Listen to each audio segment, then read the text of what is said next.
Hola, ¿sabéis que estoy escribiendo una novela? En este vídeo voy a hablar del world building o construcción de mundos en general y mi filosofía de diseño a la hora de enfrentarme a una tarea titánica como la que puede ser crear un mundo imaginario.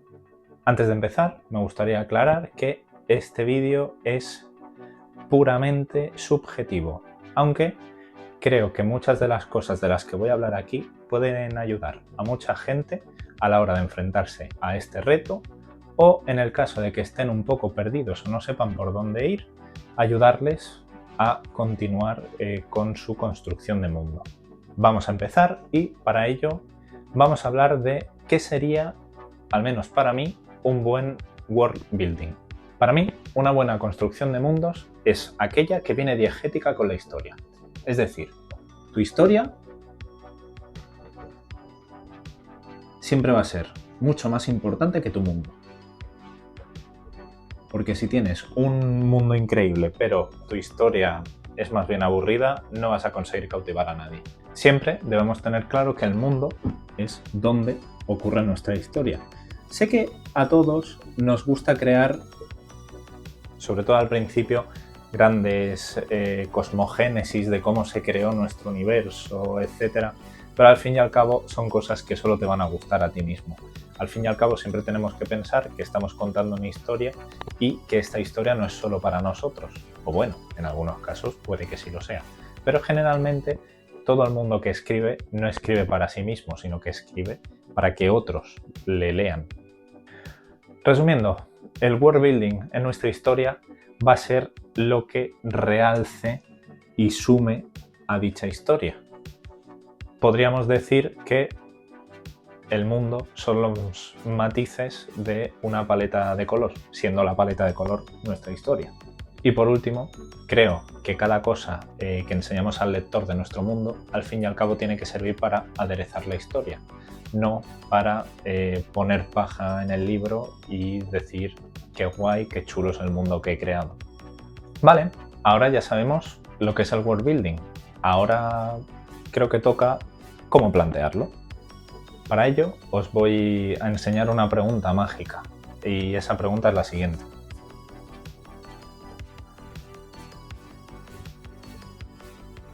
¿Y si, por ejemplo, y si en este mundo hubiera una escuela de magia y hechicería oculta para los humanos? Tienes Harry Potter. ¿Y si en este mundo todo lo que cubre el cielo fueran cenizas y no creciera vegetación en el suelo? Ahí tienes el Imperio Final.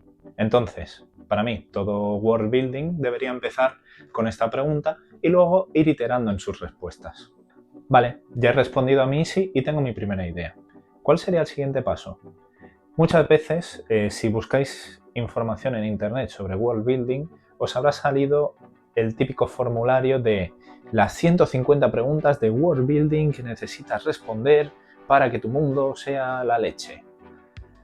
¿Realmente es necesario responder a esas 150 preguntas y si no las respondes es que tu mundo se va a caer por su propio peso? Yo personalmente no creo que sea necesario, pero puede ser algo que sí puede ayudar en el desarrollo del mundo. Voy a explicarme. ¿Es necesario saber que en tu mundo 5 monedas de oro equivalen a una de neodymium? Tú crees que sí, ¿verdad? Vale, voy a reformular la pregunta. ¿Es necesario que el lector sepa que 5 monedas de oro equivalen a una de neodymium? Sé que puede ser una pregunta difícil de responder, pero si realmente en tu historia es algo que no aporta y tú realmente crees que sí, puede que nos estemos enfrentando al síndrome del world building. Un momento, ¿me estás diciendo que hay un síndrome de world building? Sí, y es muy fácil saber si lo padeces o no.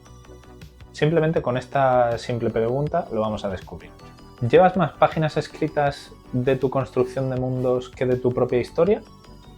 Te dejo pensar. Si la respuesta es que sí, me temo que padeces del síndrome del world building. Es decir, puede que seas un gran procrastinador aplazando el enfrentarte a tu borrador hasta que tu mundo no esté perfecto cuando realmente no es algo tan necesario para la gran mayoría de historias. No hay que tenerle miedo a la página en blanco. Probablemente en un futuro haga un vídeo respecto a ello de cómo enfrentarnos a nuestra primera página en blanco.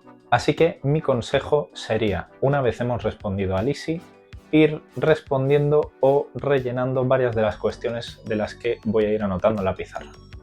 Primero, religión o mitología. ¿Qué religiones hay en tu mundo? ¿Hay algún mito que sea relevante para la historia? Segundo punto, lenguas. ¿Cuántas lenguas hay en tu mundo? ¿Realmente le va a aportar más que hayan varias lenguas? Sobre todo, ya os digo, son cosas que creo que son difíciles darse cuenta de que a lo mejor le pueden dar esa vidilla al mundo, pero a la hora de explicar la historia no tienen relevancia. Siguiente sería el sistema político. ¿Qué tenemos? Monarquía, feudalismo, oligarquía, monarquía parlamentaria.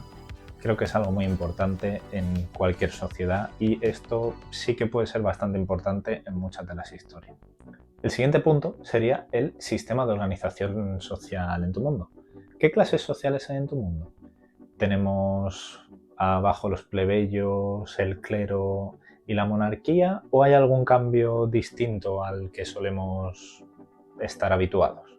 Ahora vamos a un punto importante. Magia y o tecnología. ¿Hay magia en tu mundo? Si es así, habría que desarrollar un poco todo lo que es el tema de la magia. Como sabéis, hay sistemas de magia, por así decirlo, duros y sistemas de magia blandos. Duros con sistemas, blandos lo hizo un mago. Si queréis un día podemos hablar de los sistemas de magia, pero creo que ahora no es el momento. Y también tecnología. ¿Qué clase de tecnología hay en tu mundo? Es una tecnología futurista, la tecnología no está tan avanzada, estamos en la prehistoria. Siguiente punto importante sería la geografía, porque una historia no va a ocurrir de la misma manera en un desierto como en un bosque al lado de un riachuelo, o en una montaña como en una playa. El siguiente punto sería el clima. ¿El clima afecta a los habitantes de tu historia? ¿Hay fuertes tormentas de arena que hace que la gente no pueda salir? ¿Hay tormentas muy poderosas las cuales han hecho que la sociedad se adapte a ellas? Fauna y flora.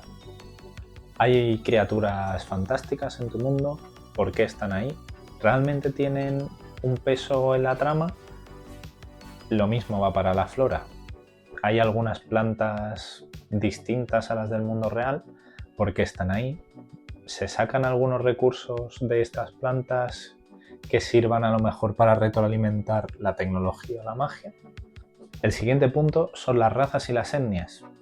¿Existen los elfos? ¿Existe alguna raza distinta a la humana? ¿No existen los humanos? Y luego, dentro de esas razas, ¿qué etnias hay? ¿Realmente hay diferencias entre esas etnias? Por último, tenemos el sistema económico. ¿Por qué se intercambian los bienes y servicios en tu mundo? ¿Se intercambian por dinero? ¿Por conchas? ¿Por piedra? Me gustaría aclarar también que todas estas preguntas que tenemos aquí, quizá no todas son para enseñárselas al lector, simplemente son preguntas que tú respondes para conocer bien tu mundo. Tampoco hay que caer en el síndrome del world building. Está bien conocer tu mundo, pero creo que no es necesario tener un conocimiento exhaustivo y perfecto de todo lo que ha pasado, está pasando y pasará de aquí a 1000 años luz y 1000 años antes, a menos que sea muy importante para la historia. En ese caso, pues sí que se debería hacer ese estudio. Por último, me gustaría resaltar que no hay ninguna fórmula mágica, por desgracia, para lo que sería la construcción de un mundo. Al fin y al cabo, cada uno tiene su metodología, pero yo creo que estas 10 preguntas son una muy buena base para ir construyendo todo nuestro mundo. Vale, llegados a este punto, ¿cómo estoy planteando yo mi novela? Yo he planteado mi easy con lo siguiente. Easy en un planeta. En vez de existir el sol y la luna, el día o la noche, hubieran 2 dragones que cubrieran todo el cielo, donde cada uno representase una cosa distinta. Un dragón representa el sol o el día y otro dragón representa la luna y la noche. A partir de el easy que hemos comentado antes, he ido respondiendo a cada una de estas preguntas. Por ejemplo, la religión y los mitos están relacionados con los dragones que os he comentado anteriormente.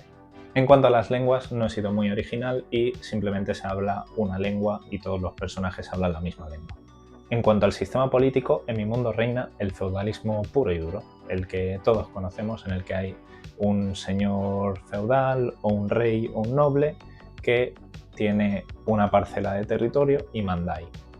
En cuanto a mi sistema de organización social, podemos decir que la población está dividida en estratos, pero estos estratos están muy influenciados por la religión.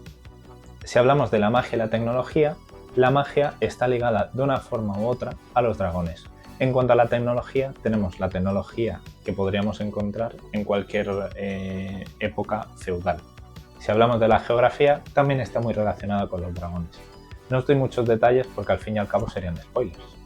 A su vez, el clima también está muy influenciado por los dragones. En la fauna y la flora tampoco he destacado mucho. Está bastante relacionado con la fauna y flora que tenemos aquí en la Tierra. Si hablamos de razas y etnias, quizá es donde más destacaría mi world building, porque tenemos dos razas. Tendríamos a los humanos comunes y tendríamos a otra raza de seres que están muy inspirados en los yokai de la mitología japonesa. Por último, si hablamos del sistema económico, tendríamos un sistema económico muy normalito, pero con unos matices relacionados con una cierta economía sumergida que hay con los recursos relacionados con la magia. Como veis, la mayoría de estas preguntas han sido respondidas a partir del easy que me he hecho al principio. Y hasta aquí el vídeo. Os animo a que le deis vueltas a esos mundos que tenéis en la cabeza y más que nada dejéis atrás el síndrome del world building y os pongáis a escribir todas esas historias que seguro que son increíbles. Sin más, me despido. Si os ha gustado el vídeo, darle a me gusta, suscribiros, porque se van a venir más vídeos en un futuro relativamente cercano. Así que nada más, hasta la próxima.